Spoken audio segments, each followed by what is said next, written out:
Good morning. It is Wednesday. We're going to be talking about invertebrates again today. This is regarding pages 109 to 111. When we're done, you can go ahead and work on page 111, numbers 1 through 3. We're going to start with echinoderms. Echinoderms are animals that have radial symmetry. That means that these animals have body parts that repeat around a central point.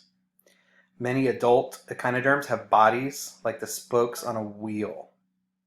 All echinoderms live in water, and they move around using thousands of little tube-like feet located on their undersides. Sea stars are often familiar to people. These are the most common echinoderms you've probably seen.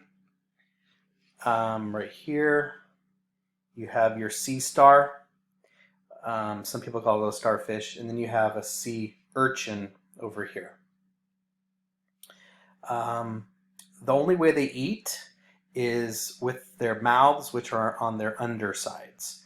So they have to be on top of whatever they're eating. Some echinoderms eat whatever floats through the water, and we call those kind of echinoderms filter feeders. But other echinoderms eat mollusks, for example, or they'll even eat other echinoderms.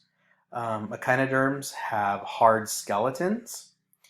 They cannot move very quickly, and their spines that you see on their bodies are a defense mechanism to protect themselves. They can also hide in cracks. One other skill that some of them have, for example, an echinoderm called the brittle star.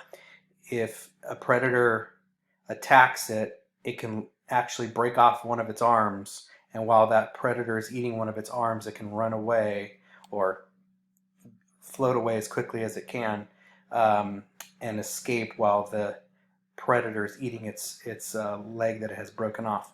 And the leg will grow back. So that's one example of how an echinoderm can protect itself. Let's talk about flatworms. Flatworms have bilateral symmetry. That means that you can divide them down the middle and they'll be the same on each side.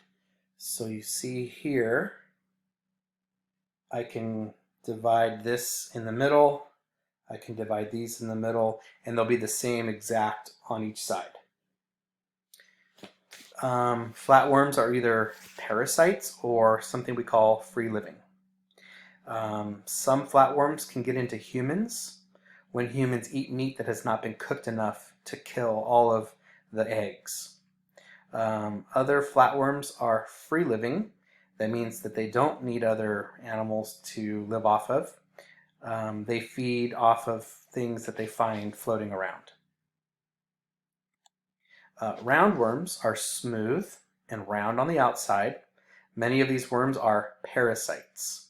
Livestock, like cows, for example, are the most common place where you're going to find a roundworm living on a host.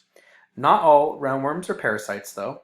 Some of them are free living. They live in soil or water or dead plants or dead animals.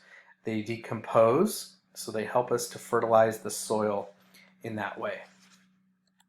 Another example is a segmented worm. Segmented worms, when you think of a worm, you probably think of this kind of worm. It's called an annelid. They have soft bodies. They're made up of segments, or you could call them pieces. Only the head and the end are not segmented. Each segment has the same exact things inside of it.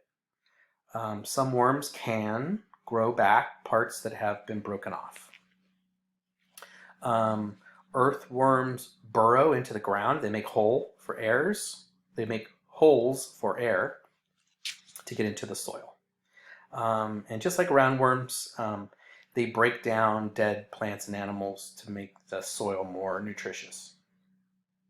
And that's why they're very important for gardeners and people that like to have fresh soil. Okay, now it's your turn. So you go ahead and read over pages 109 to 111, and then when you're done, go ahead and go to page 111 in Google Classroom and fill out the form for numbers 1 through 3. Have a great day.